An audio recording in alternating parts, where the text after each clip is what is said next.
Hello hello. नमस्कार। आप सभी का हमारे यूट्यूब चैनल ज्ञानगंज में पुनः स्वागत है। उम्मीद है कि आप लोग बढ़िया होंगे। ठंडी बढ़ गई है, ठंडी से बच के रहिए। चलिए आज की क्लास शुरू करते हैं। हम लोग पढ़ रहे हैं नागरिकता। नागरिकता में हमने सारे आर्टिकल देख लिए हैं। 1955 का एक अधिनियम, नागरिकता अधिनियम था, उसको देख लिया है। उससे संबंधित कुछ रिवीजन कर लेते हैं, क्विक रिवीजन कर लेते हैं क्लास शुरू करने से पहले, ठीक है? अभी तक आप लोग क्या पढ़ रहे हैं? नागरिकता किस भाग में है? संविधान के भाग 2 में है, ठीक है। भाग 2 में अनुच्छेद कौन कौन से हैं? 5 से 11 के तहत हमने जो है आर्टिकल 5, 6, 7, 8 सबकी चर्चा हो चुकी है। और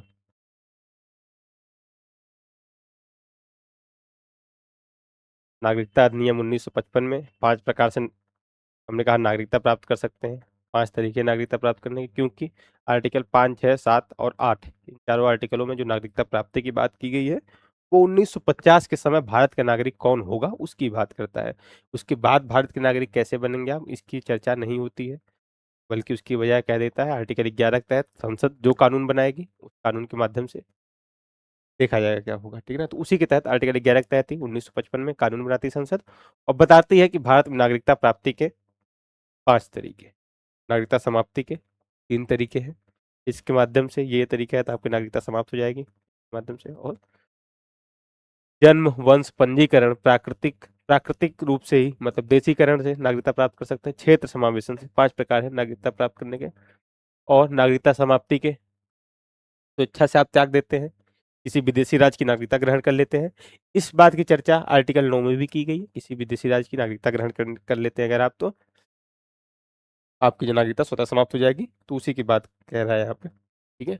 और एक तरीका और नागरिकता समाप्ति आपका हो सकती है, वो है धोखाधड़ी से आप नागरिकता प्राप्त करते हैं तो संसद के आधारों पर आपको नागरिकता वंचित कर सकती है, धोखाधड़ी के आधार पर, संविधान के प्रति निष्ठा ना दिखाई हुई इस आधार पर, और कुछ कुछ पॉइंट यहाँ पर दिए गए हैं, ठीक है। आज जो मूल रूप से शुरू करना है वो 1955 का अधिनियम शुरू करना है हमको, ठीक। 1955 का अधिनियम या 1955 का अधिनियम तो हम पढ़ चुके हैं, लेकिन 1955 के अधिनियम में हुए जितने संशोधन अभी तक है, अभी तक जितने भी नागरिकता संबंधी संशोधन किए जा रहे हैं सब 1955 के अधिनियम में संशोधन किए जा रहे हैं।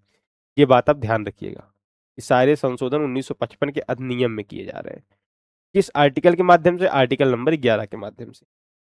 एक बार एक चार्ट आप बना लीजिए साथ में। अगर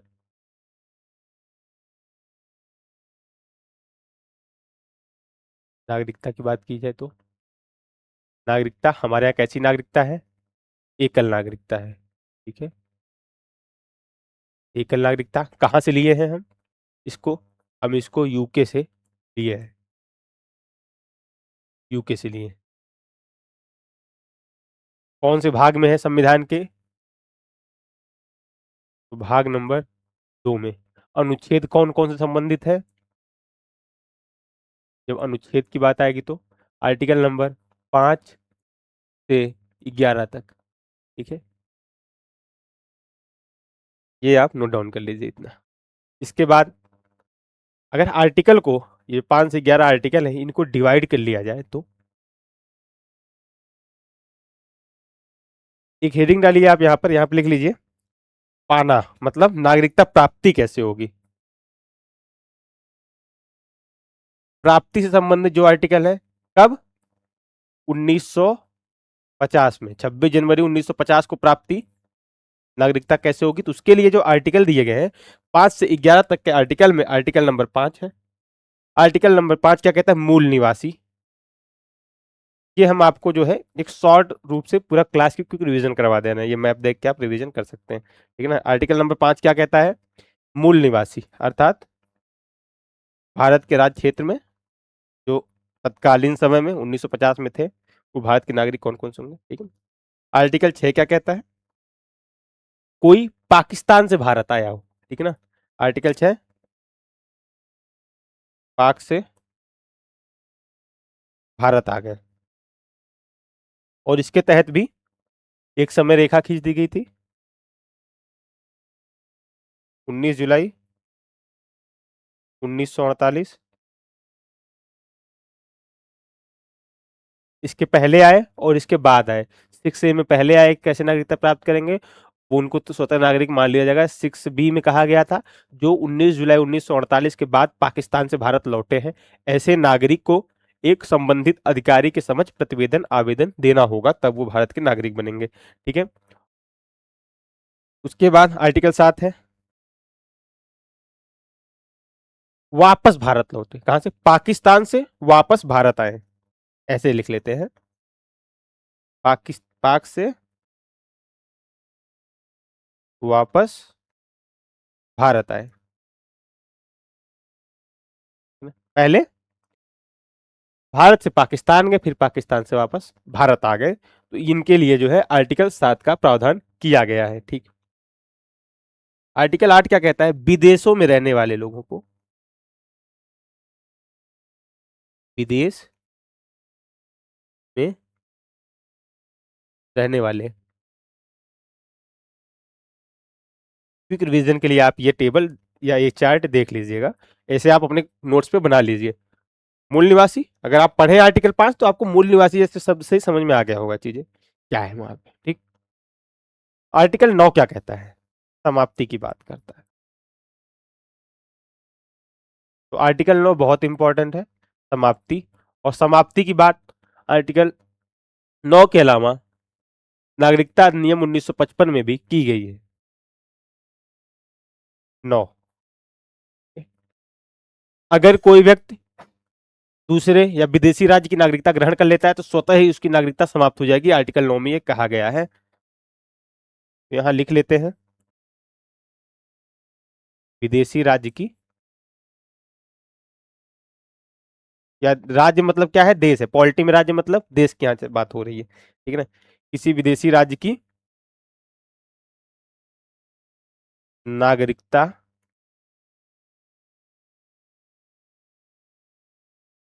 ग्रहण करने पर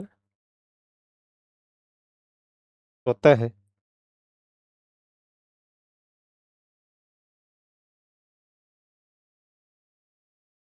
नागरिकता की समाप्ति।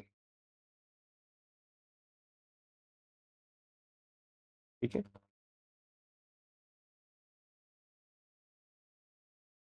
अब इसके बाद हम क्या लिख सकते हैं? इसके बाद क्या हेडिंग डाल सकते हैं? इसके बाद आप हेडिंग डाल लीजिए वहां पर, संसद की शक्ति। ठीक है, एक ये थी आपकी समाप्ति, दूसरी थी, तीन पार्टों में डिवाइड कर दिया नागरिकता को। ठीक है, संसद की शक्ति, और इसकी चर्चा आर्टिकल कौन कौन से में की गई है? आर्टिकल नंबर 10 और आर्टिकल नंबर 11। आर्टिकल नंबर 10 कहता है अधिकारों का बना रहना। ठीक है, तो थोड़ा और नीचे लिखना पड़ेगा, अधिकारों का बना रहना।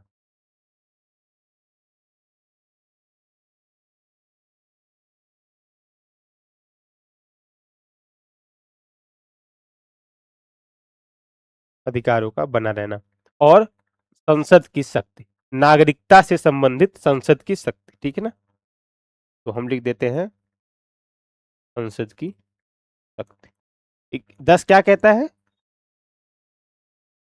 नागरिकता अधिकारों मतलब नागरिकों के अधिकार तब तक बने रहेंगे जब तक संसद कोई कानून के माध्यम से किसी की नागरिकता समाप्त नहीं कर सकती, कर देती है। ठीक है ना, तो ये चार्ट आप बना लीजिए, चाहे तो भाई, बाकी आपकी मर्जी। ठीक, तो अब हम देख रहे हैं, और आर्टिकल 11 के माध्यम से ही 1955 का अधिनियम आया था। 1955 के अधिनियम में 5 प्रकार से नागरिकता प्राप्ति की बात की गई और 3 प्रकार से नागरिकता समाप्ति की बात की गई। फिर उसी आर्टिकल या उसी अधिनियम में हम समय समय पर संशोधन किए हैं और उन्हीं संशोधनों को हमें पढ़ना है। संशोधन का मुख्य आधार क्या था? किस आधार पर आगे आने वाले संशोधन हुए हैं? संशोधन का मुख्य आधार है अवैध प्रवासन और वंश के माध्यम से नागरिकता प्राप्त करने को नियंत्रित करना। जितने संशोधन आएंगे सबका केंद्र बिंदु यही रहेगा, अवैध प्रवासन और वंश के आधार पर नागरिकता प्राप्त करने की जो स्थिति उसमें संशोधन करना, टफ बनाना, धीरे धीरे और कठिन बनाया जाएगा। चलिए, जो पहला संशोधन हुआ नागरिकता संशोधन अधिनियम 1986 में। इससे पहले एक और आएगा असम समझौता, लेकिन उसको हम थोड़ा रुक के देखते हैं। पहले हम देखते हैं 1986 को, ठीक है। 1986 नागरिकता संशोधन अधिनियम आया था। ये संशोधन अधिनियम किसमें संशोधन किया है? नागरिकता अधिनियम 1955 में संशोधन करता है और क्या कहता है, अवैध प्रवासियों के प्रवेश को रोकने की दिशा में पहला महत्वपूर्ण कदम था।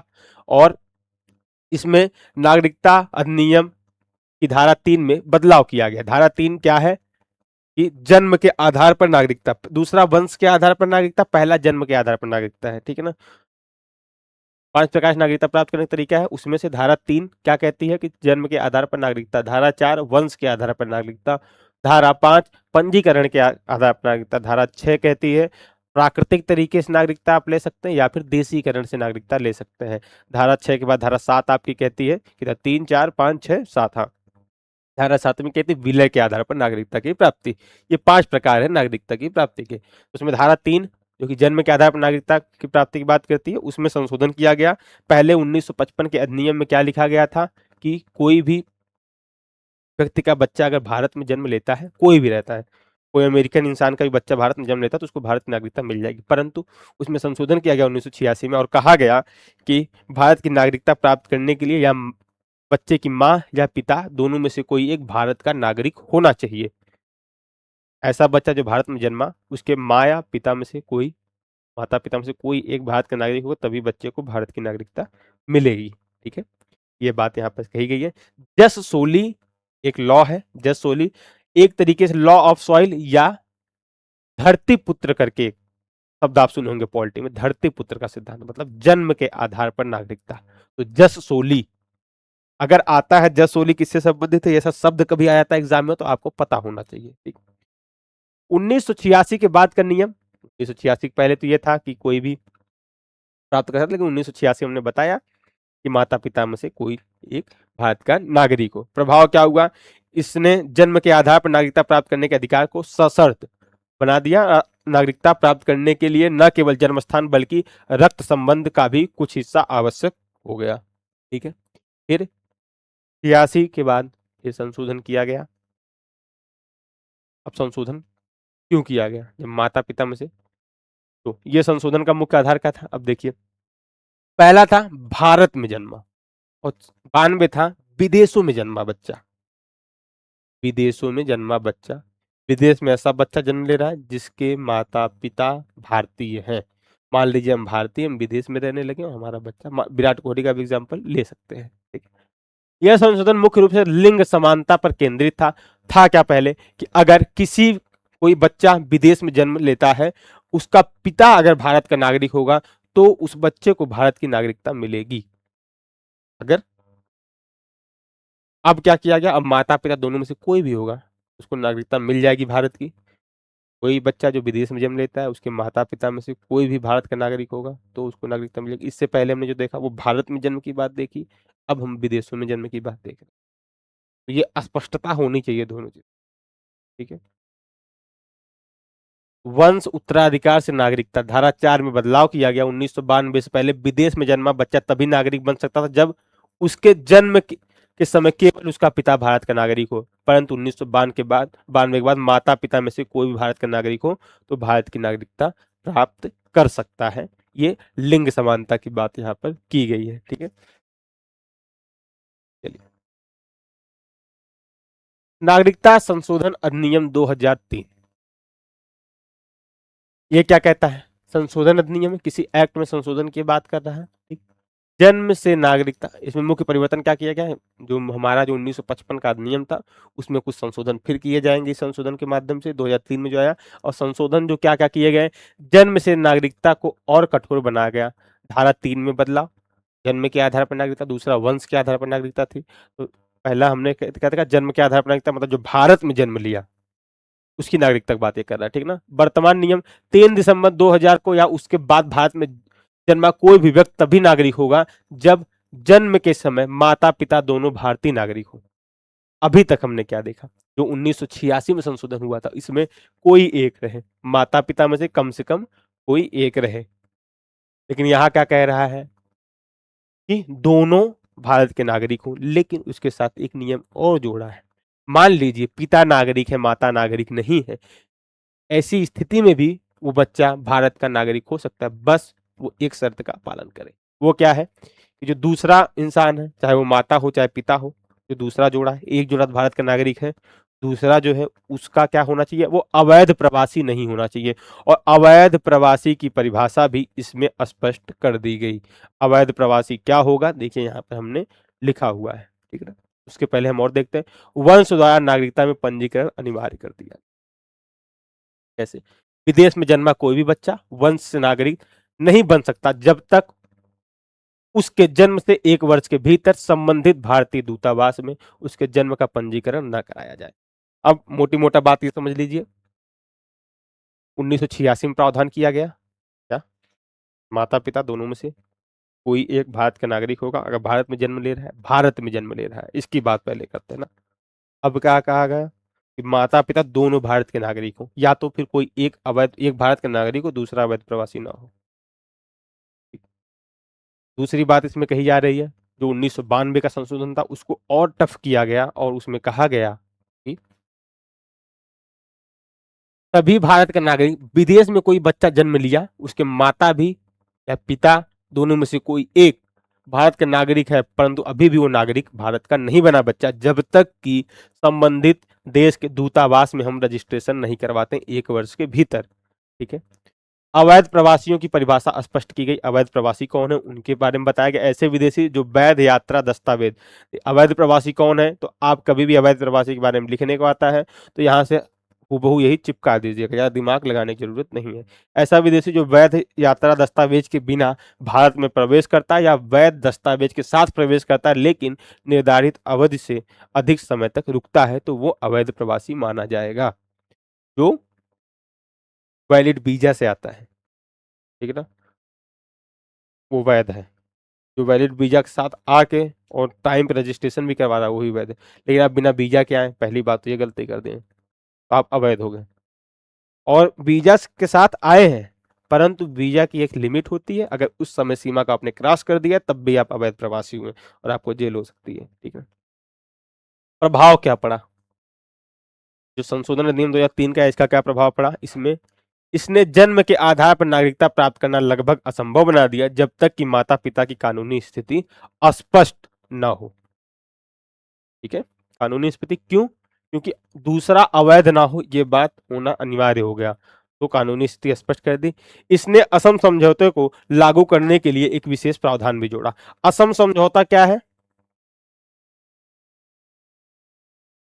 असम समझौता देख लेते हैं, चलिए। असम समझौता ऐसे है कि भारत सरकार, केंद्र सरकार और असम सरकार, ये दोनों एक तरफ है, दूसरी तरफ है असम छात्र संघ। असम छात्र संघ, भारत सरकार और असम सरकार के बीच ये समझौता हुआ था और इस समझौते में एक परिणाम निकला था कि हमारा आप आर्टिकल नंबर 6 क्या कहता है, 19 जुलाई 1948 के बाद जो भी भारत आएगा उसको भारत की नागरिकता कैसे प्राप्त होगी उसकी चर्चा करता है। लेकिन असम समझौते के माध्यम से 3 भागों में, 3 समूहों में विभाजित किया गया। इसको एक तरीके से और समझते हैं, भारत के नागरिक बनने का तरीका क्या है। अगर आप 26 जनवरी 1950 के समय भारत के नागरिक नहीं बन पाए थे आर्टिकल 5, 6, 7, 8 से माध्यम से, तो पंजीकरण के माध्यम से या देशीकरण के माध्यम से। देशीकरण को अगर हम देखें, देशीकरण में क्या कहा गया है, देशीकरण से आप नागरिकता कैसे प्राप्त कर सकते हैं। आपको देशीकरण धारा नंबर 6 1955 में नागरिकता एक्ट आया है।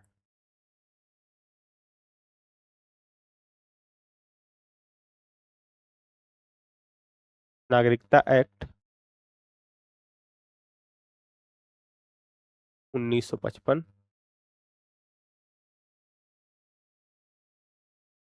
धारा 6 क्या कहती है, प्राकृतिक रूप से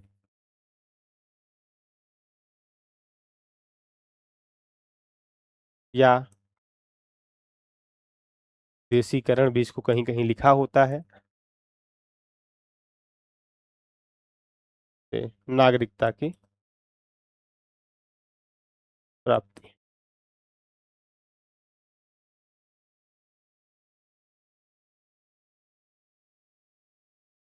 और असम समझौते के माध्यम से, जो कि असम छात्र संघ और केंद्र सरकार और असम सरकार के बीच हुआ था, इस समझौते के माध्यम से धारा 6A जोड़ी गई, धारा 6A जोड़ी गई। और क्या कहा गया, 1 जनवरी 1966 के पहले जो भारत आ गया,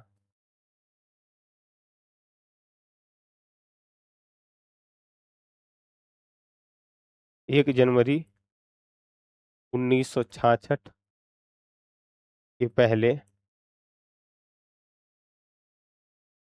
जो भारत आ गया वो भारत का नागरिक होगा। कहाँ, सिर्फ और सिर्फ असम के लिए ये बात थी, पूरे देश के लिए बात नहीं थी। ये असम समझौता है, यहाँ और लिख लेते हैं धारा 6A, असम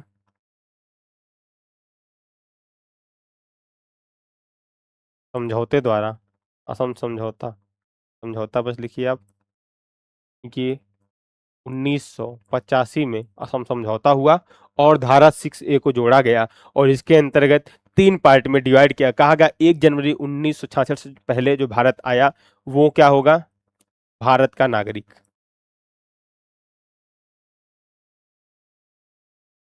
ये आया क्यों, असम छात्र संघ ने बहुत विद्रोह किया, बहुत विरोध किया कि अवैध रूप से बांग्लादेशी, म्यांमार के लोग असम में आकर बस गए हैं और यहाँ पर सरकारी नौकरियों में भाग ले रहे हैं और हमारी नौकरियां खतरे में हैं। बाहरी लोग भी आकर सरकारी नौकरियों में हिस्सा ले रहे हैं, यहाँ पे सरकारी नौकरियां नहीं तो यहाँ पे कार्य कर रहे हैं, तो कहीं ना कहीं रोजगार के साधन उस समय सीमित थे और जनसंख्या बढ़ रही थी, तो रोजगार, असम के लोगों को रोजगार में छिन रहे थे। इसके लिए उन्होंने दंगा किया और फिर असम सरकार और भारत सरकार ने उन लोगों के साथ समझौता किया और समझौते का परिणाम ये निकला कि असम में जितने प्रवासी हैं उसमें से, या अवैध प्रवासी जिनको कहें, उसमें जो 1 जनवरी 1966 से पहले भारत आ गए उनको भारत का नागरिक माना जाएगा। साथ ही 1 जनवरी 1971 से पहले, या 71 से, या चलिए ऐसे लिखते हैं, 1 जनवरी 1966 से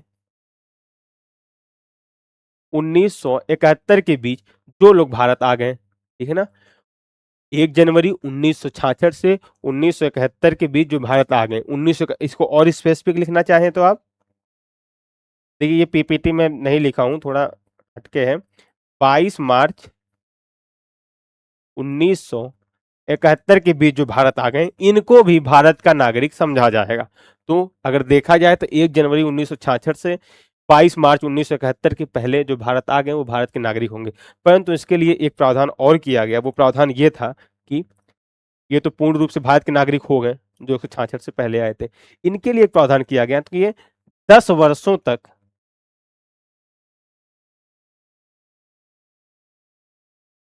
मतदान नहीं कर सकते।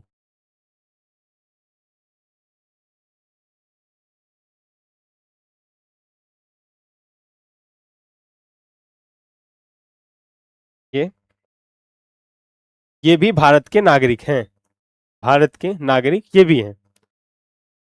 परंतु 1971, जैसे पहले 19 जुलाई 1948 से एक डेडलाइन मानी गई थी, इसके पहले इसके बाद की बात कही गई थी, वैसे ही यहाँ पर भी एक प्रावधान किया गया कि 1971 से पहले जो आया वो भारत का नागरिक होगा और 1971 के बाद जो आया अवैध रूप से असम में प्रवेश कर गया, असम की बात बस हो रही, ठीक है ना, वो भारत का नागरिक नहीं समझा जाएगा। और 1900 या 22 मार्च, 22 है या 24 है, एक सेकंड, 24 मार्च है यहाँ पे, ठीक है, आप यहाँ पर जो है 24 है, ठीक है ना,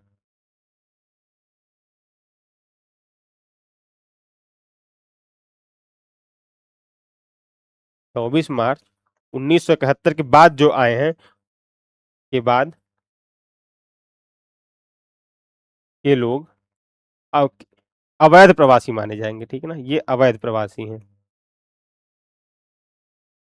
हुआ क्यों समझौता, समझौता क्यों हुआ था, क्योंकि अवैध रूप से बांग्लादेशी या म्यांमार के लोग आ गए थे असम में और वहां के रोजगार, जो असम के लोकल लोग थे उनके रोजगार पर अपना कब्जा जमा रहे थे, या वो लोग कहीं ना कहीं उनके रोजगार को हथियार छीन रहे थे। हथियार छीनना थोड़ा अलग टॉपिक है, मतलब ये जगह पर अगर 5 वैकेंसीज निकली और 5 लोग असम के थे, वो लोग तो भाई थे। अब बांग्लादेश, म्यांमार सब जगह से आ जा रहे हैं, उस वैकेंसी 5 का 10 लोग फाइट करने लग रहे हैं। कहीं ना कहीं वहाँ के लोकल लोगों को उनको दिक्कत होगी, तो वही दिक्कत हो रही थी, इसलिए उन्होंने दंगे किए हैं। कहाँ के? वहाँ के छात्र। असम समझौता किसके किसके बीच हुआ, तो इतना अगर आप ऊपर वाला नोट कर लिए हो तो इसको जो है मिटा दिया जाए, और ये भी स्पष्ट लिख लीजिए आप। असम समझौता ये जो हुआ है, भारत सरकार, असम सरकार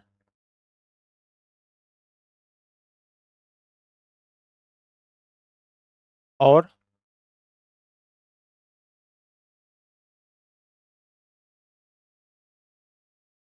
असम छात्र संघ के बीच, ये आप समझ लीजिए, ठीक ना। असम समझौता भारत सरकार, असम सरकार और असम छात्र संघ के बीच हुआ है। किसमें?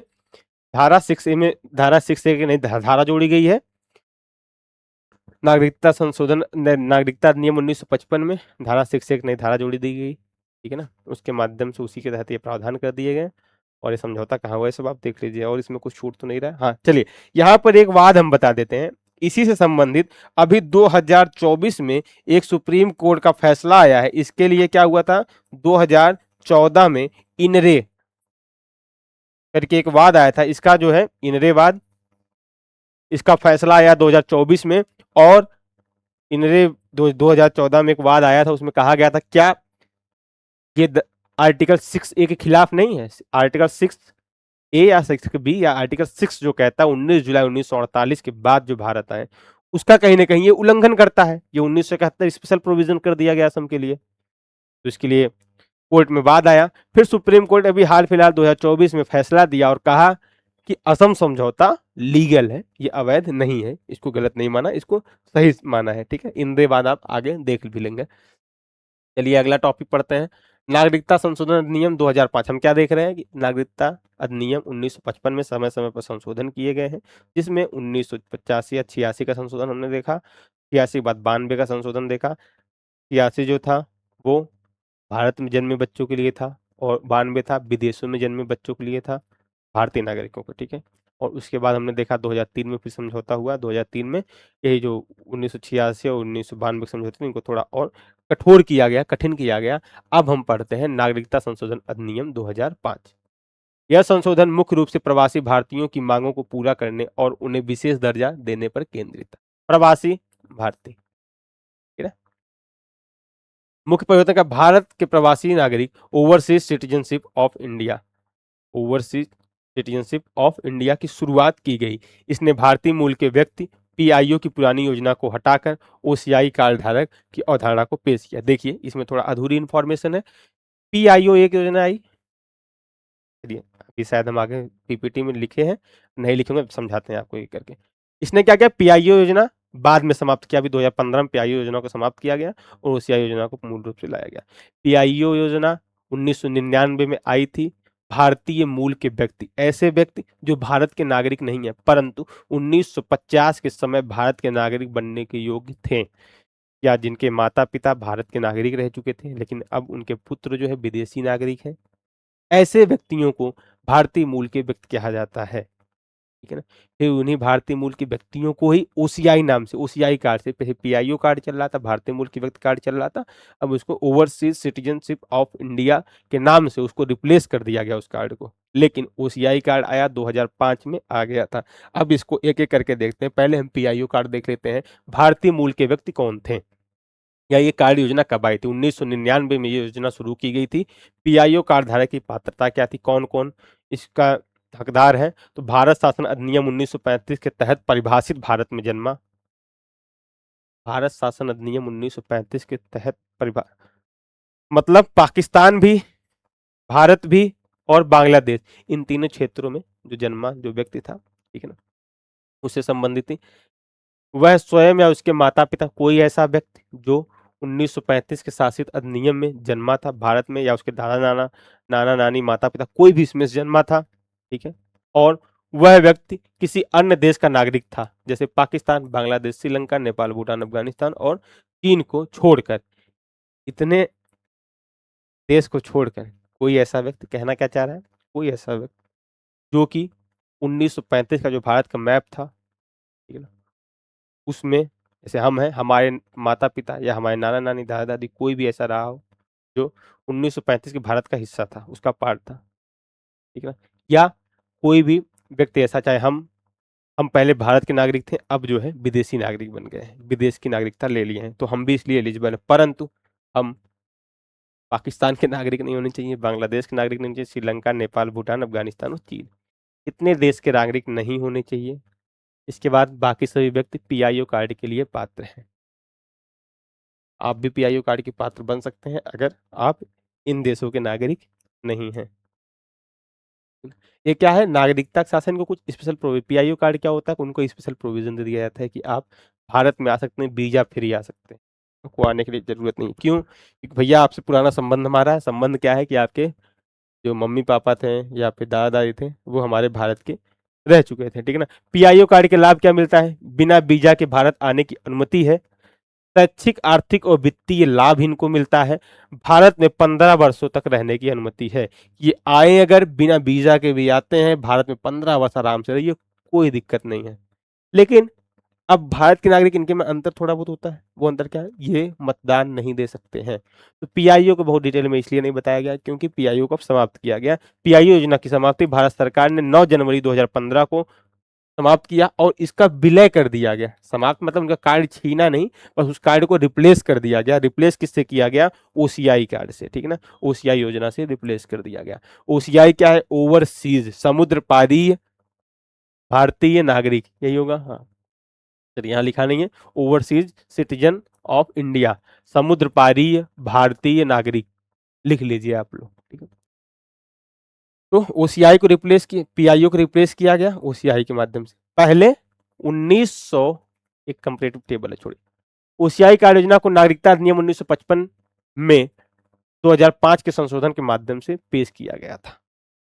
यह योजना वर्तमान में विदेशों में रहने वाले भारतीय मूल के लोगों के लिए सबसे प्रमुख दीर्घकालिक विनियामक ढांचा है। ओसीआई कार्ड की पात्रता कौन कौन पार्ट है, कौन कौन पात्र इसका है? 26 जनवरी 1950 को या उसके बाद भारत का नागरिक था, 26 जनवरी 1950 को नागरिक बनने के लिए पात्र था, ठीक है, योग्य था या नागरिक था, दोनों लोग। उसके साथ साथ उस क्षेत्र से संबंधित है जो 15 अगस्त 1947 के बाद भारत का हिस्सा बन गया था, जो वर्तमान भारत है, अगर उस क्षेत्र का वर्तमान भारत का हिस्सा था वो, और किसी विदेशी दूसरे देश की नागरिकता ग्रहण कर लिया था, ठीक है ना। उपरोक्त पात्र व्यक्ति का बच्चा या पोता पोती हो, एक भारतीय नागरिकों के विदेशी मूल का जीवन साथी हो, बशर्ते विवाह को पंजीकरण से पहले कम से कम 2 साल हो गए हों। इसमें ओसीआई कार्ड कौन कौन धारण नहीं कर सकता? तो पाकिस्तान और बांग्लादेश के नागरिक ओसीआई कार्ड धारण नहीं कर सकते। वहीं पीआईओ के लिए अलग प्रावधान था, पीआईओ के लिए श्रीलंका, नेपाल, भूटान, अफगानिस्तान और चीन भी थे, परंतु ओसीआई के लिए ये अलग है। सिर्फ पाकिस्तान, बांग्लादेश को छोड़कर विश्व के जितने भी देश के नागरिक हैं, अगर उनका संबंध भारत से रहा है, वो संबंध कैसा रहा होगा, यहाँ संबंधों के लिए शर्तें दी गई हैं, तो वो ओसीआई कार्ड धारण करने के पात्र होगा। अगर कोई ओसीआई कार्ड धारण करता है तो उसको लाभ क्या क्या मिलेंगे? ओसीआई कार्ड को अक्सर दोहरी नागरिकता कहा जाता है, लेकिन यह वास्तव में भारतीय नागरिकता नहीं है, यह एक विशेष आजीवन वीजा है। ऐसा नहीं कि ओसीआई कार्ड धारण करने वाला व्यक्ति भारत का नागरिक समझा जाएगा, वह एक प्रकार का वीजा मुक्त जो है, या वो एक प्रकार आजीवन, जब तक वो जीवित रहेगा तब तक उसके लिए वीजा है। पीआईओ में क्या था? 15 वर्ष के लिए वीजा की एक लिमिट थी, लेकिन इसमें कोई वीजा की लिमिट नहीं, आजीवन वीजा है। साथ में इसमें पंजीकरण नहीं करवाना है आपको। पीआईओ में 180 दिन से अधिक आप रहते हैं तो आपको संबंधित अधिकारी या दूतावास के पास जाकर आपको रजिस्ट्रेशन करवाना पड़ रहा था, ठीक है। पंजीकरण शुद्ध भारत में रहने की अवधि की परवाह किए बिना उन्हें स्थानीय पुलिस स्टेशन में पंजीकरण कराने से छूट प्राप्त है। समानता, उन्हें वित्तीय, आर्थिक और शैक्षिक क्षेत्रों में, मतलब भारतीय नागरिकत्व और इसमें समानता क्या क्या है? वित्तीय, आर्थिक, शैक्षिक क्षेत्रों में अप्रवासी भारतीय एनआरआई के समान अधिकार है। एनआरआई क्या होते हैं समझा रहे हैं भी आपको। सीमाएं क्या क्या है? ओसीआई कार्ड और आम नागरिकों में अंतर है, यहीं से आपको समझ में आएगा। OCI, overseas citizen of India, समुद्र पारी भारतीय नागरिक, इसका मतलब है, ठीक है ना। ओसीआई को भारत में मतदान का अधिकार नहीं है। ये मतदान नहीं कर सकते हैं, ये संसद या विधानसभा का सदस्य नहीं बन सकते हैं, यह सार्वजनिक रोजगार मतलब सरकारी नौकरियों के लिए पात्र नहीं है। तो आप चिंता मत करिए, अगर सरकारी नौकरी तैयारी कर रहे हैं तो ओसीआई कार्ड धारक आपकी सीट को नहीं हड़पेंगे। वह कृषि भूमि या बागान संपत्ति नहीं खरीद सकता, वो खरीदने के अधिकारी नहीं है। तो ये कुछ लिमिटेशन है उसके ऊपर जो इनको आम नागरिकों से अलग करती है। ओसीआई कार्ड का प्रत्याहार या रद्दीकरण, देखिए सरकार कहीं ना कहीं चिंता जता रही है कि सुरक्षा के लिए खतरा हो सकता है, इसलिए कह रही है कि ओसीआई कार्ड को हो सकता है वो आने वाले समय में समाप्त कर दे। ऐसा नहीं हो कि समाप्त कर देंगे, कर दी है, ऐसा कुछ नहीं है, समाप्त करने की बात कह रही है, समाप्त भी कर सकती है, ठीक है ना। संसद के पास नागरिकता संबंधित सारे कानून बनाने के अधिकार है और साधारण प्रक्रिया से संशोधन कर सकती है। धोखाधड़ी से ओसीआई कार्ड प्राप्त करना मतलब चिंता का विषय क्या क्या है वर्तमान में, या सरकार कुछ आधारों पर ओसीआई कार्ड को रद्द कर सकती है, ठीक है। धोखाधड़ी से, यही चिंता के भी विषय हैं और यही तरीके हैं जिनके माध्यम से रद्द कर सकती है। धोखाधड़ी से ओसीआई कार्ड प्राप्त करना, संविधान के प्रति निष्ठा दिखाना, युद्ध या आपातकाल के दौरान शत्रु देश के साथ व्यापार करना। कहीं ना कहीं आप देखेंगे नागरिकता का भी त्याग इससे अगर हो जाएगा, अगर ऐसा कुछ है, यहाँ से भी नागरिकता का त्याग आपका हो सकता है। इसमें भी अगर धोखाधड़ी से आपने भारतीय नागरिकता ग्रहण की तो उसमें भी त्याग हो सकता है। तो कहीं ना कहीं आप सिमिलरिटीज देख सकते हैं, तो आपको बहुत ज्यादा रटने की जरूरत नहीं है, समझना है, कॉन्सेप्ट क्लियर रहे। तो सारी चीजें रिपीट होती रहती एक आप खुद ही देख लीजिए, अगर आप भारत सरकार है और आपने कोई ऐसा नियम बनाया या अपने घर में कोई ऐसा नियम बनाया कि हमारे घर में आए कोई भी रुक सकता है, बस अर्थे जो भी रुक रहा है वो हमारा रिलेटिव हो, रिलेटिव इन द सेंस कि भाई माता पिता से रक्त संबंधी हो, रिलेटिव हो। परंतु अब वो आ रहा है आपके घर में कुछ तोड़ फाड़ कर दे रहा है, कुछ कर रहा है, घर के प्रति नियम कानून भंग कर रहा है, वो नहीं भाई रुक सकता हमारे घर पे। तो वही बातें यहाँ पर भी हैं, उस हिसाब से आप सोचेंगे तो आप सारे कॉन्सेप्ट आप क्लियर करें।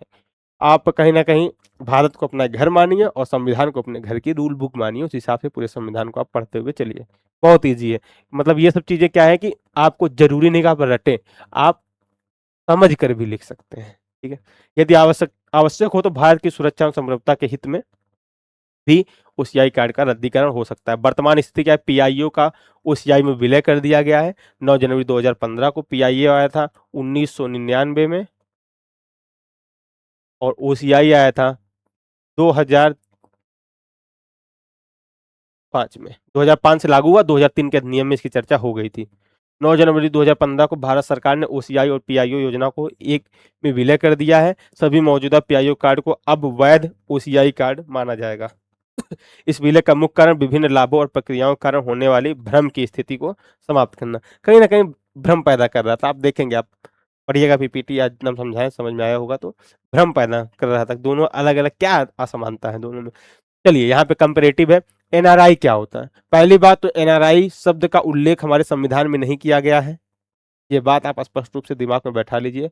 एनआरआई शब्द का उल्लेख हमारे संविधान में नहीं किया गया। एनआरआई शब्द का उल्लेख कहाँ कहाँ है, आयकर अधिनियम, इनकम टैक्स 1961 में, इनकम टैक्स एक्ट, आयकर अधिनियम 1961 में, और फेमा 1999। फेमा होता है, फेरा और फेमा दो कानून होते हैं।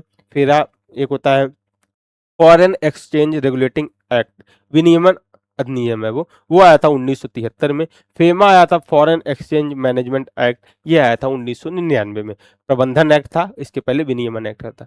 इसके तहत एनआरआई की चर्चा की गई है, संविधान में इसका जिक्र नहीं है, तो ये बात आप ध्यान रखिएगा, गलत मत करिएगा कभी क्वेश्चन आता है तो। और एनआरआई क्या है, एनआरआई कार्ड कैसे बने, ठीक है ना। इनका कोई अलग कार्ड नहीं होता है, एनआरआई कोई अलग कार्ड नहीं होता, वो भारतीय नागरिक ही होते हैं, बस वो विदेशों में रह रहे होते हैं। भारतीय पासपोर्ट ही इनकी नागरिकता का प्रमाण है, ठीक है ना। जो भारतीय नागरिक 1 वर्ष, एनआरआई कौन बन सकता है, तो यहाँ पर देखिए, जो भारतीय नागरिक 1 वर्ष में 182 दिन या उससे अधिक विदेश में रहता है, वो भारत का, सॉरी, एनआरआई नागरिक बन जाएगा। 182 दिन विदेशों में रहा तो वो जो है एनआरआई बन गया। और कोई कमाने गया 182 दिन से अधिक विदेशों में रह रहा है, दुबई सऊदी लोग जाते हैं ना, तो वो एनआरआई हो जाएंगे। और यहाँ पर एक और परिभाषा है, शायद इकोनॉमी में आप पढ़ेंगे डिटेल थोड़ा, फिर भी आप थोड़ा हिंट समझ लीजिए कि अगर कोई ऐसा व्यक्ति, एक तो एनआरआई की परिभाषा ये है, दूसरी एनआरआई की परिभाषा ये है, कोई भी ऐसा व्यक्ति जो 15 लाख से 15 लाख प्लस इनकम रखता है और ये इनकम भारत के राज्य क्षेत्र में, मान लीजिए हम एक मल्टीनेशनल कंपनी के मालिक हैं और हम जो है भारतीय नागरिक हैं, परंतु और हमारा जो है इनकम भारत के राज्य क्षेत्र में 15 लाख से ऊपर है। विदेशों में कितना है उससे फर्क नहीं पड़ता, भारत के राज्य क्षेत्र में हमारी इनकम 15 लाख से ऊपर है। ऐसी स्थिति में हम एनआरआई तब कहलाएंगे जब 120 दिनों से कम हम भारत में रहें, अर्थात लगभग लगभग 245 दिन या उससे अधिक हम विदेशों में निवास करते हैं, तब हम एनआरआई कहे जाएंगे। 245 दिन लिखा गया है, 120 दिनों से कम अगर हम भारत में रहते हैं तो हम एनआरआई कहलाएंगे अगर हमारी इनकम 15 लाख से ऊपर है। इसको दूसरे शब्दों में अगर समझा जाए तो अगर हम 245, क्योंकि 365 में से आप 120 घटाएंगे तो करीब करीब 245 आएगा, ठीक है, करीब करीब का 245 आएगा, ठीक है। तो अगर हम 245 दिन या उससे अधिक विदेशों में रहते हैं और हमारी इनकम 15 लाख प्लस है, तब हम एनआरआई कहलाएंगे। और 15 लाख प्लस हमारी इनकम है और हम 180 या 182 दिन भारत से बाहर, तो हम एनआरआई कहलाएंगे? नहीं कहलाएंगे। एनआरआई वो कहलाएगा 182 दिन वाले के लिए शर्त क्या है? 15 लाख से कम इनकम होनी चाहिए, ठीक है। वर्तमान स्थिति, यह श्रेणी सक्रिय है और ये पूरी तरह से भारतीय नागरिक है। मतलब इनको पूरी तरह भारतीय नागरिक से, ये विदेशी नागरिक नहीं है, इनको भारतीय नागरिकता प्राप्त है, बस ये बाहर कमाने गए, कमाने खाने गए, ठीक है। अब देखिए पीआईओ क्या है, कंपैरेटिव यहाँ पे बनाया गया है। यहाँ पर कानूनी उल्लेख क्या है, इसका संविधान में उल्लेख नहीं है, परंतु नागरिकता अधिनियम 19, इसका भी संविधान में उल्लेख नहीं है, ध्यान दीजिएगा, और संविधान में उल्लेख इसका भी नहीं है।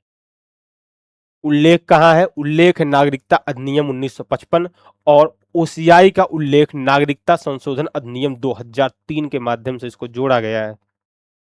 संविधान की बात आएगी तो गलत मत करिएगा। इसकी शुरुआत 1999 में एक योजना के रूप में हुई थी ताकि पूर्वजों से जुड़े लोगों को सुविधा मिले।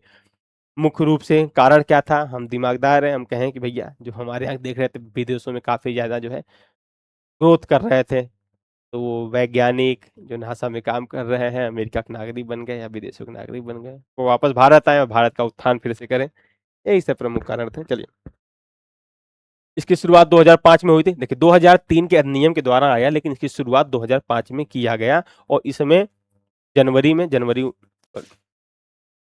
हमारे यहाँ जनवरी 2015 में इसको जो है विलय कर दिया गया। 9 जनवरी 2015 को पीआईओ को ओसीआई में विलय कर दिया गया, ठीक है ना। जिसके पास कभी भारतीय पासपोर्ट था या जिसके माता पिता दादा दादी भारतीय थे, माता पिता दादा नाना नानी भी यहाँ पर है, नाना नानी भी लिख लीजिएगा। एक विदेशी नागरिक जो 26 जनवरी 1950 को भारत का नागरिक बनने की योग्यता रखता था। इसके लिए शर्त यह है, सबके लिए शर्त आप देख लीजिए। एनआरआई के लिए शर्त क्या है? 182 दिन, परंतु शर्त इसके लिए एक और है कि 15 लाख से कम आय होनी चाहिए। 15 लाख से ऊपर आय है तो 245 से ऊपर अगर विदेश में रहता है तो वो होगा। निगेटिव टर्म बता रहे हैं, लिखा गया है 120 दिन से अधिक जो है, 120 दिन से कम अगर भारत में रहता है, ठीक है ना, वो लिखा गया है संविधान में या मतलब कानून में। 9 जनवरी 2015 से पीआईओ कार्ड को ओसीआई कार्ड में विलय कर दिया गया। आप देख लीजिए इसमें कुछ खास नहीं है, टेबल आप पढ़िए, सब कुछ समझा चुके हैं, बस उन्हीं को टेबल में रूप में दे दिया गया है। परिभाषा क्या है यहाँ पर, फिर से वही आ गया क्या? अच्छा ठीक, उसमें और थोड़ा बहुत अंतर देखिए आप। एनआरआई में उनका और डिटेल में थोड़ा दिया गया है। नागरिकता, भारतीय नागरिक है, विदेशी नागरिक, विदेशी नागरिक, भारत में निवास, भारत जितने समय चाहे रह सकते हैं, इनके लिए कोई लिमिट नहीं है। पीआईओ के लिए 15 वर्ष लिमिट थी, इनको लिए भी कोई लिमिट नहीं, जीवन भर वीजा मुक्त प्रवेश कर सकते हैं भारत में। एफआरआरओ पंजीकरण आवश्यकता नहीं है इनको। एफआरआरओ पंजीकरण का तो थाने में जाकर पंजीकरण करवाना पड़ता है या फिर जो है हमारे जो दूतावास है वहाँ जाकर पंजीकरण करवाना पड़ता है। मताधिकार है एनआरआई को, बाकी पीआईओ या अब पीआईओ को आप बस देख लीजिए, इस समाप्त कर दिया गया तो बहुत बस समझ लीजिए पीआईओ क्या था, ठीक है। इसके बाद नागरिकता संशोधन अधिनियम 2019 आया, काफी हो हल्ला हुआ था। सीए जिसको कहा गया था, सीए क्या था के तहत जो अवैध रूप से, फिर वही पूर्वोत्तर राज्यों में अवैध रूप से लोग प्रवासी आ गए थे, उनको नागरिकता, उनको छांटने के लिए, कौन अवैध है कौन अवैध नहीं, उनको छांटने के लिए किया गया था मुख्य रूप से। और इसमें कई सारे प्रावधान किए गए, जो बवाल हुआ था कि मुस्लिमों को छोड़ दिया गया है, ठीक है। और मुस्लिम भी पूरे विश्व के मुस्लिम नहीं, वो जो है हमारे जो चाइना, बांग्लादेश और यहाँ पे लिखा गया होगा आई थिंक आपसे, मतलब यहाँ पे देखिए हिंदू, सिख, बौद्ध, जैन, पारसी और ईसाई, इतने लोगों की बात की गई थी। मुख्य रूप से मुस्लिमों को छोड़ा गया था। अफगानिस्तान, बांग्लादेश और पाकिस्तान के लोग जो है इसके लिए प्रावधान किया गया था कि अफगानिस्तान, बांग्लादेश, पाकिस्तान से आए हिंदू, सिख, बौद्ध, जैन, पारसी और ईसाई लोग अगर अवैध रूप से भारत में रह रहे हैं तो उनको नागरिकता कैसे दी जाएगी। तो उनके लिए नागरिकता जो प्रावधान हमारे आर्टिकल नंबर 7 के तहत किया गया है कि 11 वर्ष से घटाकर अब उसको 5 वर्ष कर दिया गया। तो आर्टिकल 7 आप पहले पढ़िएगा इसको समझने के लिए। उसके बाद फिर उसमें 11 वर्ष की एक शर्त रखी गई है कि पिछले 14 वर्षों में 11 वर्षों तक भारत में रहा हो, साथ ही पिछले 1 साल से लगातार वो भारत में रह रहा हो। आर्टिकल 7 ये कहता है। ठीक है, तो उसी में जो 11 वर्ष था ये उसको घटाकर 5 वर्ष किया गया। किसके लिए? अफगानिस्तान, बांग्लादेश, पाकिस्तान के ऐसे नागरिक जो हिंदू, सिख, बौद्ध, जैन, पारसी और ईसाई हैं। इसमें मुसलमानों की बात नहीं की गई थी, मुसलमानों ने विरोध किया इसका। ठीक है, तो सीए ये था, कब पास हुआ था यहाँ आप पढ़िएगा, कई लोग पढ़े भी होंगे। विवाद नागरिकता संशोधन नियम 2024 ओसीआई कार्य संबंधित एक आया था। इसमें कहा गया था कि देश की संप्रभुता को देखते हुए, देश की संप्रभुता की रक्षा के लिए केंद्र सरकार के पास ये शक्ति है कि ओसीआई कार्ड को कभी भी समाप्त कर सकती है। यही बात इसमें थी। चलिए, कितने संशोधन हुए? जितने संशोधन हमने पढ़ाए आपको शॉर्ट में दे दिया गया यहाँ पर, आपको याद करने में आसानी हो। एक हमने आपको जो है डायग्राम बनवाया था क्लास की स्टार्टिंग में, वो डायग्राम इंपॉर्टेंट, वो देख लीजिएगा, क्विक रिवीजन के लिए वो सब चीज़ें होती हैं। यहाँ पे क्विक रिवाइज कर लीजिएगा आप, एक एक चीज़ के सारे प्रावधानों को लिखा गया है। न्यायिक फैसले कितने आए हैं? इंद्रवाद एक तो हमने आपको बता ही दिया, 2024 में भी फैसला आया है। उसके अलावा कुछ और प्रमुख न्यायिक मामले हैं। State trading corporation of India बनाम कॉमर्शियल टैक्स ऑफिसर 1963 एक वाद आया था। इसकी पृष्ठभूमि क्या थी? यह मामला मुख्य रूप से कराधान से संबंधित था, लेकिन इसमें यह प्रश्न उठा कि स्टेट ट्रेडिंग कॉर्पोरेशन जो भारत का नागरिक भारत का नागरिक माना जा सकता है या नहीं। मतलब एक कंपनी थी स्टेट ट्रेडिंग कॉर्पोरेशन, एक सरकारी कंपनी थी। इस पे यह सवाल उठा क्या इसको भारत का नागरिक या किसी कंपनी को भारत का नागरिक हम मान सकते हैं। तो ऐसी स्थिति में सुप्रीम कोर्ट ने स्पष्ट करते हुए कहा कि सिर्फ प्राकृतिक व्यक्तियों को ही भारत का नागरिक माना जाएगा, कोई कंपनी, कोई संस्था भारत का नागरिक नहीं हो सकती है। तो ये किस में आया था? State trading corporation of India बनाम कॉमर्शियल टैक्स ऑफिसर, इनके बीच में विवाद था, सुप्रीम कोर्ट में गया और सुप्रीम कोर्ट ने इसका फैसला दिया कि प्राकृतिक व्यक्ति को ही नागरिकता मिल सकती है, किसी कानूनी संस्था, किसी भी संस्था को हम ये नहीं कह सकते कि भारत का नागरिक है। कारण क्या है? किसी भी संस्था को हम भारत का नागरिक कह देंगे तो उसको जो है मौलिक अधिकार भी देने पड़ेंगे हमको। ठीक है, इंद्रवाद इसकी चर्चा हम कर लिए हैं कि मार्च 24 या 25 मार्च लिखा, हमने 24 मार्च बताया था। ठीक है, उसमें आई थिंक 24 मार्च ही यहाँ पे हो सकता है गलती से मिसप्रिंट हो गया हो। अभी वन नेट पे सर्च करिएगा, उसे डेट ये इतनी इंपॉर्टेंट नहीं रहेगी। 1971 के कट ऑफ थी, उसके पहले जो भारत आए वो भारत के नागरिक माने जाएंगे। कौन? असम में आए अवैध प्रवासियों से संबंधित असम समझौता हुआ, धारा 6A जोड़ी गई। उसके तहत क्या कहा गया? 1971 24 मार्च या 25 मार्च यहाँ लिखा गया, तो 25 मार्च 1971 के पहले जो भारत में आ गए असम में खास करके अवैध प्रवासी, वो भारत के नागरिक समझे जाएंगे। उसके बाद जो आएंगे वो अवैध प्रवासी माने जाएंगे। और उसमें भी जो 1971 के पहले आया तो उसमें भी 2 पार्ट में डिवाइड किया गया कि 1961 से 71 के बीच के, सॉरी 66 से 71 के बीच जो है, अच्छा हाँ 66 से 71 के बीच जो है उसमें 10 वर्षों तक उनको मतदान का अधिकार नहीं होगा। वहां पर हमने बताया था, आपको शायद कनेक्ट कर पा रहे होंगे। ठीक है, अभी जस्ट 15-20 मिनट पहले, ज्यादा पुरानी भी बात नहीं है। न्यायिक निर्णय के तहत क्या कहा गया? शिक्षक को संवैधानिक वैधता को बरकरार रखा गया, जैसा कि हमने वहां पर ही आपको चर्चा में बता दिया था। सुप्रीम कोर्ट ने इसको सही माना। ये देखिए 2014 से 2024 लिखा गया, 2014 में ये जो है वाद आया था और 2024 में इसका फैसला सुप्रीम कोर्ट ने सुना दिया है। 4-1 के बहुमत से फैसला आया था। नागरिकता संशोधन अधिनियम 2019 सीएए संबंधित संवैधानिक चुनौती इसको दी गई, इसका अभी भी लंबित है, अंतिम निर्णय नहीं आया है अभी इसका, अभी भी इसका फैसला लंबित है। जो अंतिम निर्णय आएगा तो वो आप देख लीजिएगा। क्या था सीएए में कि 11 साल से घटाकर 5 साल कर दी गई थी। किसके किसके लिए? अफगानिस्तान, पाकिस्तान, बांग्लादेश से आए हिंदू, बौद्ध, जैन, सिख, ईसाई, इन सब के लिए। मुसलमानों को उसमें स्किप कर दिया गया था, बाकी सबके लिए कहा गया था। सरकार का तर्क ये था कि ये मुस्लिम बाहुल्य देश है, अफगानिस्तान, बांग्लादेश और पाकिस्तान, यहाँ पर मुसलमानों का शोषण कैसे हो सकता है? यहाँ पर जो है मुसलमानों का शोषण नहीं हो रहा, बाकी अन्य लोगों का यहाँ पे शोषण होता है तो उनको हम नागरिकता दे रहे हैं। और साथ में अगर मुसलमानों को नागरिकता लेनी है तो ऐसा नहीं कि हम उनको नागरिकता देंगे ही नहीं, वो नागरिकता ले सकते हैं, मना थोड़ी कह रहे हैं उनको नागरिकता देने से। परंतु नागरिकता कैसे प्राप्त करेंगे वो? नागरिकता प्राप्त करेंगे 1955 के अधिनियम, शायद अभी गलती से हमने आर्टिकल बोल दिया था, 1955 के अधिनियम में धारा नंबर आई थिंक 6 है, हाँ, देशीकरण के माध्यम से, ठीक है, पंजीकरण के बाद देशीकरण, प्राकृतिक रूप से नागरिकता की प्राप्ति, ठीक है।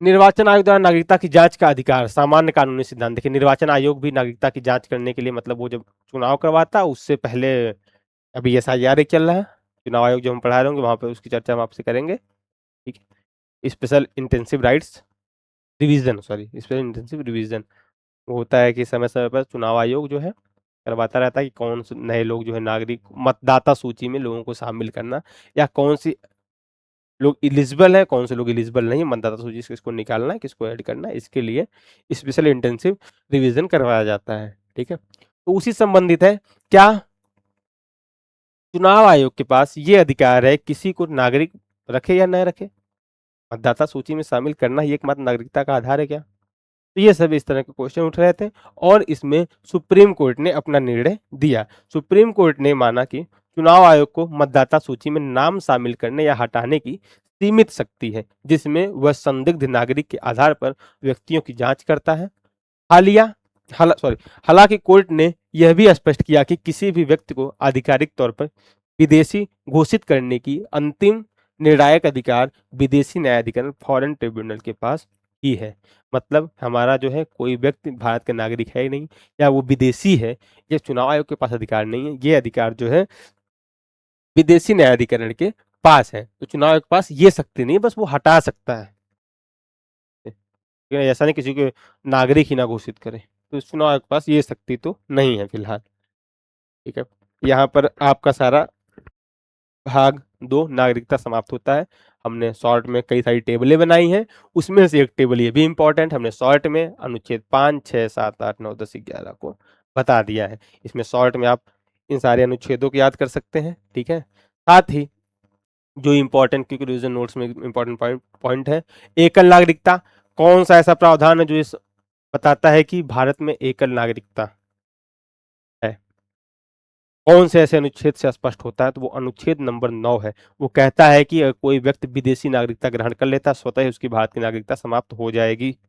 तो एकल नागरिकता का सिद्धांत यहाँ से लागू होता है। अस्थायी प्रावधान, अनुच्छेद 5 से 8 केवल संविधान लागू होने के समय ही थे। 5 से 8 तक में क्या बात की गई? जिस समय संविधान लागू होगा उस समय भारत का नागरिक कौन होगा, उसके बाद की बात नहीं कही है। तो कहीं ना कहीं अस्थायी प्रावधान है।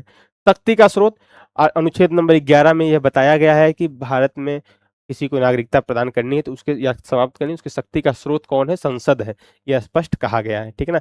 इसी के तहत तमाम अधिनियम आया, चाहे नागरिकता अधिनियम 1955 आया हो, चाहे जो आया हो। तो आप एक ये टेबल क्विक रिवीजन के लिए आपकी है, ये टेबल। बाकी वाद उद आपको बस इंफॉर्मेशन दी जाती है, नागरिकता से क्वेश्चन नहीं आते हैं एग्जाम में, या बहुत कम आए हुए हैं। हम ये नहीं कह सकते नहीं आएंगे, भविष्य की बात हम नहीं कर सकते, परंतु वर्तमान में नागरिकता संबंधित क्वेश्चन नहीं आए हैं।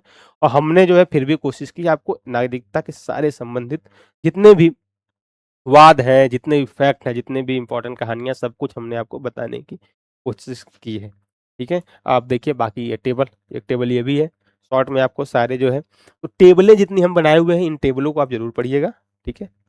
बाकी क्लास भी पढ़िएगा, हमारा काम है पढ़ा देना, आपका काम है पढ़ना। नहीं पढ़ेंगे तो हमसे उसमें हम जबरदस्ती घुट्टी आपको नहीं पिला सकते हैं, ठीक है। और क्या क्या है, ये एक टेबल ये भी है। एनआरआई, एनआरआई पीआईओ ओसीआई ये आप जरूर देखिएगा, क्योंकि क्वेश्चन बनने का सबसे ज्यादा चांस यहाँ से रहेगा कि कहाँ गया, आयकर अधिनियम संविधान के भाग है कि नहीं है, और किस अधिनियम, इसको भी कह दिया ओसीआई के संविधान में उल्लेख है, संविधान में उल्लेख नहीं है। ये सब क्वेश्चन आते रहते हैं, इसलिए मैं जहाँ जहाँ आपको ज़्यादा फोकस कर रहा हूँ, ज़्यादा फोर्स दे रहा हूँ, ठीक है।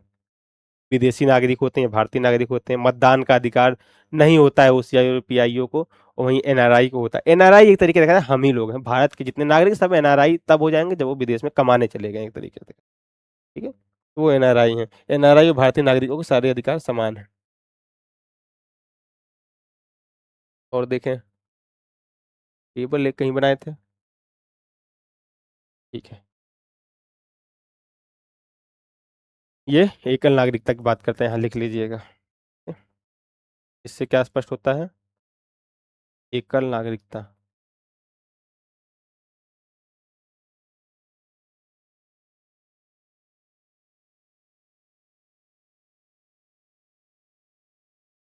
यहाँ पर एकल नागरिकता आप लिख लीजिए, बाकी ये हूबहू उतार लीजिए आप मन करे तो। चलिए, धारा नंबर कहाँ गया, 6, असम समझौता संबंधित है, ये समझिएगा, सीए में इसका उल्लेख रहेगा। जन्म धारा नंबर 3 और धारा नंबर 4 में कई बार संशोधन हुए हैं, 1986 या 1992, ये भी आप याद रखिएगा। अब अगली क्लास जो आपकी होगी वो मूल अधिकार, सॉरी मूल अधिकार नहीं कराएंगे, अभी कराएंगे भाग 1 और भाग 2 से संबंधित पीवाईक्यू, उसके बाद प्रैक्टिस क्वेश्चन, 2 क्लासें आएंगी, फिर आपका शुरू होगा मौलिक अधिकार। ठीक है, फिर मिलते हैं अगली क्लास में, उम्मीद है आप पढ़ रहे होंगे, पढ़ते रहिए। हम लोग मिलकर, हमारी संस्था मिलकर आपको इस बात गारंटी लेती है, अगर अच्छे से पढ़ेंगे सारी क्लासें, जैसे एक ऑफलाइन क्लास में आप देखते हैं जिम्मेदारी से अगर आप पढ़ते हैं, नोट्स बनाते चलते हैं, तो आपका सिलेक्शन कोई नहीं रोक सकता है। कोचिंगों के चक्कर में अगर आप पढ़ते हैं, इधर उधर घूमते रहते हैं, तो भाई आप जानिए, आपका कार्य जाने।